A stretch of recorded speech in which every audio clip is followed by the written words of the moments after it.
Hi hello friends, ನೋಡಿ ನಾನಿವತ್ತು ಶೇಂಗಾ ಬರ್ಫಿ ಮಾಡೋದನ್ನು ತೋರಿಸ್ತಾ ಇದ್ದೀನಿ. ಇಲ್ಲಿ ನೋಡ್ತಾ ಇದ್ದೀರಾ, ಶೇಂಗಾನ ನಾನು ಒಂದು ದೊಡ್ಡ ಬಾಟ್ಲಲ್ಲಿ ಒಂದು ದೊಡ್ಡ ಕಪ್ನಲ್ಲಿ ಶೇಂಗಾನ ಅದನ್ನು ಹಸಿ ಶೇಂಗಾನ ಹುರ್ಕೊಂಬಿಟ್ಟು ಅದರ ಸಿಪ್ಪೆ ಕಟ್ ಮಾಡ್ಕೊಂಡು ಇಟ್ಕೊಂಡಿದ್ದೀನಿ.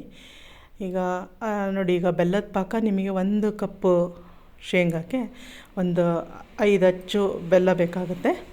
ಅಚ್ಚು ಬೆಲ್ಲ, ಉಂಡೆ ಬೆಲ್ಲ ಆದರೆ 1.5 ಉಂಡೆ ಬೆಲ್ಲ ಬೇಕಾಗುತ್ತೆ. ಈಗ ನೋಡಿ, ಅದನ್ನು ಪಾಕ ಮಾಡ್ಕೋಬೇಕು. ನಾನು ಪಾಕ ಯಾವ ರೀತಿ ಗಟ್ಟಿ ಆಗಬೇಕು ಅಂತಲೂ ತೋರಿಸ್ತಾ ಇದ್ದೀನಿ. ಇದು ಹಿಂಗೆ ಎತ್ತ ಹಾಕಿದಾಗ ಸ್ವಲ್ಪ ಸಣ್ಣದಾಗೆ ಟಣ್ ಅಂತ ಸೌಂಡ್ ಬರುತ್ತೆ, ಆ ಥರ ಬರಬೇಕು. ಇನ್ನೂ ಅದರೊಳಗಡೆ ಹಸಿ ಇತ್ತು ಅಂದರೆ ಮತ್ತು ಇನ್ನೊಂದು ಚೂರು ಪಾಕ ಈ ಥರ ಮಾಡ್ಕೋಬೇಕು. ಗಟ್ಟಿ ಪಾಕ ಮಾಡಿಕೊಂಡು, ಈಗ ನೋಡಿ ಈ ಪಾಕ ಸಾಧಾರಣ ಆಗ್ತಾಯಿದೆ ಆಗಲೇ.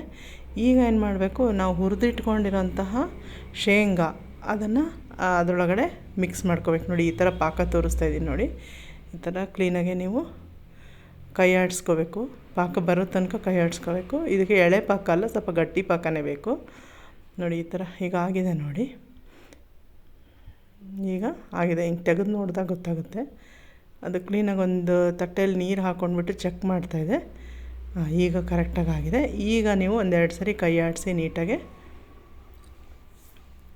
ಕೈ ಆಡಿಸ್ಬಿಟ್ಟು ಈಗ ನೀವು ಶೇಂಗಾನ ಮಿಕ್ಸ್ ಮಾಡಿಕೊಂಡು ಚೆನ್ನಾಗಿ ಕೈ ಆಡಿಸ್ಕೋಬೇಕು. ಶೇಂಗಾನ ಸ್ವಲ್ಪ ನೀವು ಸಿಪ್ಪೆ ತಗೊಂಡಾಗಲೇ ಸ್ವಲ್ಪ ಹೌದೋಲ್ ಅಂತ ಎಕ್ಸ್ಟ್ರಾ ಪುಡಿನೂ ಮಾಡ್ಕೋಬೇಕು. ಒಂದು ಹತ್ತುಣಿ ತೊಗೊಂಡು ಒಂದು ಚೂರು ಹಿಂಗೆ ಮಾಡಿಕೊಂಡ್ರೆ ಅದು ಚೆನ್ನಾಗಿ ಹಿಂಗೆ ಪುಡಿ ಆಗುತ್ತೆ. ಪೂರ್ತಿ ಬೇಕು ಅಂದರೆ ಪೂರ್ತಿ ಕಾಳನ್ನ ಉಳಿಸ್ಕೋಬೋದು. ಈಗ ಇದನ್ನು ಕ್ಲೀನಾಗಿ ಹಿಂಗೆ ಮಿಕ್ಸ್ ಮಾಡಿಕೊಂಡು ನೋಡಿ, ಈಗ ಒಂದು 2-3 ನಿಮಿಷ ಚೆನ್ನಾಗಿ ಕೈ ಆಡಿಸ್ಬೇಕು. ಪಾಕದೊಳಗೆ ಅದು ಕ್ಲೀನಾಗೆ ಕೂಡ್ಕೋಬೇಕು. ಅದು ಕೂಡ್ಕೊಂಡ್ಮೇಲೆ ನೀವು ಒಂದು ತಟ್ಟೆಗೆ ಸ್ವಲ್ಪ ತುಪ್ಪ ಸವರ್ಬಿಟ್ಟು ಆ ತಟ್ಟೆ ಒಳಗೆ ಇದನ್ನು ಹರಡ್ಕೊಂಡ್ಬಿಟ್ಟು ನಿಮಗೆ ಯಾವ ಆಕಾರದಲ್ಲಿ ಬೇಕಾದ್ರೂ ಆ ಆಕಾರದಲ್ಲಿ ನೀವು ಕಟ್ ಮಾಡ್ಕೋಬೋದು. ಈಗ ನೋಡಿ, ಇದು ಪ್ರೋಸೆಸ್ ಆಗ್ತಾಯಿದೆ ನೋಡಿ. ಈ ಥರ ಗಟ್ಟಿ ಈ ಥರ ಆಗಬೇಕದು, ಹೀಗೆ ಬಾಣಲೆ ಬಿಟ್ಟು ಬರಬೇಕು. ಈಗ ನೋಡಿ, ಸ್ವಲ್ಪ ತುಪ್ಪ ಹಚ್ಕೊತಾ ಇದ್ದೀನಿ ನೋಡಿ. ಒಂದು ಮಣೆ ಮೇಲೆ ತುಪ್ಪ ಹಚ್ಕೊಂಡು ನೀಟಾಗೆ ಸವರ್ಕೊಳ್ಳಿ. ಅದೆಷ್ಟು ಅಗಲ ಹಾಕ್ತಿರೋ ಅಷ್ಟು ಅಗಲ ನೀವು ತುಪ್ಪ ಸವರ್ಕೋಬೇಕಾಗುತ್ತೆ. ಅದ್ರ ಮೇಲೆ ಈಗ ನೋಡಿ, ಕ್ಲೀನಾಗಿ ಬಾಣಲೆ ಬಿಟ್ಟು ಎಷ್ಟು ಚೆನ್ನಾಗಿ ಬಂತು ಶೇಂಗಾದ್ದು ಇದು ಬರ್ಫಿ. ಸೊ ಈಗ ನೋಡಿ, ನೀಟಾಗಿ ಅದನ್ನು ನೀವು ಎಲ್ಲನೂ ಕ್ಲೀನಾಗಿ ಅದನ್ನು ಹರಡ್ಕೊಂಡು ನಿಮಗೆ ಬೇಕಾದ ಆಕಾರಕ್ಕೆ ಕಟ್ ಮಾಡ್ಕೋಬೋದು. ಇದು ಮನೆಯಲ್ಲೇ ಮಾಡಿದಂತಹ ಒಂದು ಶೇಂಗಾ ಬರ್ಫಿ ಚೆನ್ನಾಗಾಗುತ್ತೆ. ಟೇಸ್ಟು ನಮಗೆ ಎಷ್ಟು ಬೇಕೋ ಅಷ್ಟು ಬೆಲ್ಲ ಹಾಕ್ಕೊಂಡು ಟೇಸ್ಟ್ ಮಾಡ್ಕೋಬೋದು. ತುಂಬ ಕಮ್ಮಿ ಹಾಕಿದರೆ ಪಾಕ ಸರಿಯಾಗಿ ಬರೋಲ್ಲ, ಬಟ್ ಟೇಸ್ಟ್ ಚೆನ್ನಾಗಾಗುತ್ತೆ. ಮನೆಯಲ್ಲಿ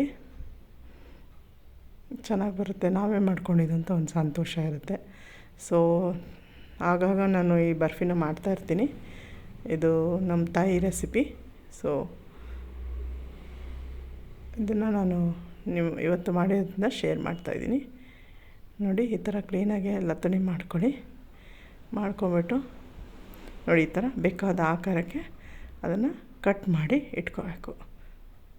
ನಾನೀಗ ಇದನ್ನು ಚೌಕ ಆಕಾರಕ್ಕೆ ಕಟ್ ಮಾಡ್ಕೊತಾ ಇದ್ದೀವಿ. ಈ ಥರ ಕ್ಲೀನಾಗೆ ಸ್ವಲ್ಪ ಗಟ್ಟಿ ಆಗುತ್ತೆ ನೋಡಿ.